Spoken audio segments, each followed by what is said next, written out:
বুক ভরা কষ্ট নিয়ে কথা বলতেছি।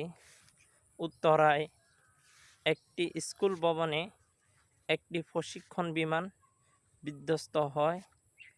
অনেক ছাত্র শিক্ষক আহত নিহত হয় এবং পাইলটও নিহত হয়। এই মুহূর্তে বাংলার মানুষ এগিয়ে আসুন। ঢাকা মেডিকেল কলেজে অনেক আহত ব্যক্তি রয়েছে, তাদের রক্তের প্রয়োজন, ওষুধের প্রয়োজন, অনেক কিছুর প্রয়োজন। যারা মৃত্যুবরণ করেছে তাদেরকে যেন আল্লাহ পাক জান্নাত নসিব করে এ দোয়া করবেন। আর যারা জীবিত আছে আল্লাহ পাক তাদেরকে সুস্থ করে দিন। কারণ ভিডিওর মধ্যে দেখলাম অনেকের মুখ হাত পুড়ে গেছে। আল্লাহ পাক হেফাজত করুন, সকলে দোয়া করবেন। আর যারা ঢাকার আশেপাশে আছেন সকলে যার যার সমর্থ অনুযায়ী এগিয়ে আসুন। সকলে ভালো থাকুন। আসসালামু আলাইকুম।